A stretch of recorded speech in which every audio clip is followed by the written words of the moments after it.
first Tilted Barn beer in a while. I guess I had some last time I had beer on tap in Portland, Maine in September.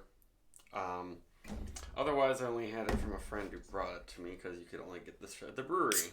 So Tilted Barn is from Rhode Island, and then they just shipped beer to the Boston area for the first time ever. And I've never had the other one, but their beers are quite beloved. Ooh, I just got a whiff of that aroma. It smells really good. So I don't know what the date is on this. The bottom of the can is kind of messed up.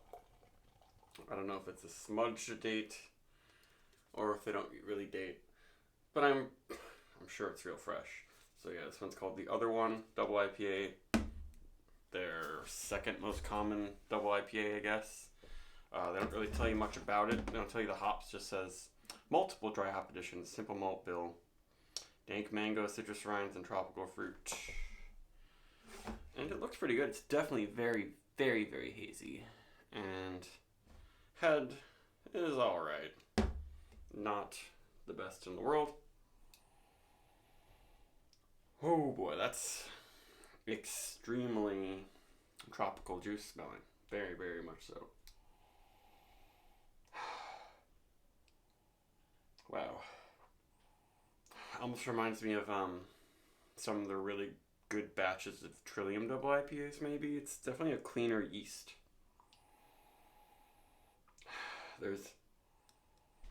I bet there's mosaic in this. It has a little bit of those mosaic notes that aren't my favorite. But definitely pineapple, mango. I would say there's a lot of peach and spiciness. Hint of scallion maybe. But very intense, very aromatic. Yeah, we'll see.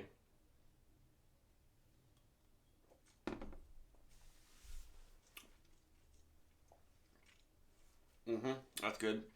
I have a feeling that this one might be mosaic forward, and their standard double IPA, the chosen one, is more citra forward. Well, there's an interesting, nice, creamy vanilla type thing that comes in, sweet spiciness. It's not all scallions and incense. Really nice beer, for sure.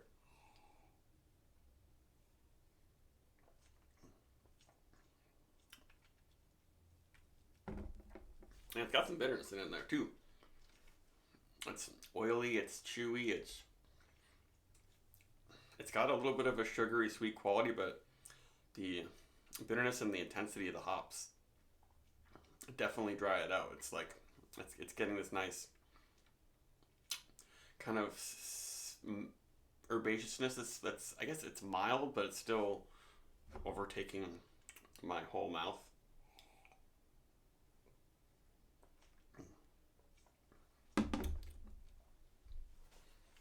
It's a little bit sharp. It's got a pretty full feel, but it's not velvety or super duper soft. But this isn't a fresher batch than the one I looked up on their Instagram, and it looked like they released a batch about a month ago, but I might be wrong, and maybe this is a much fresher batch than that, because it's pretty intense.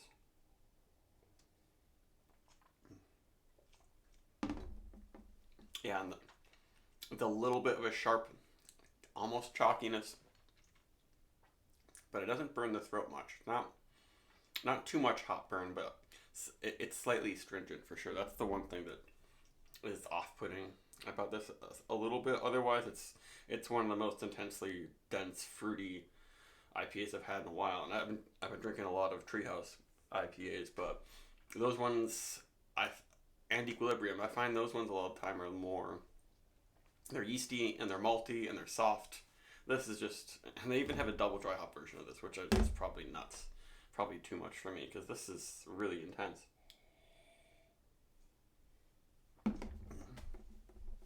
Really cool to try. Yeah, there's just a hint of some extra sweet, creamy fruitiness that might be coming from the yeast or something. Otherwise, it's real clean yeast. This is actually a lot like some of the special double dry hopped Trilliums, I would say.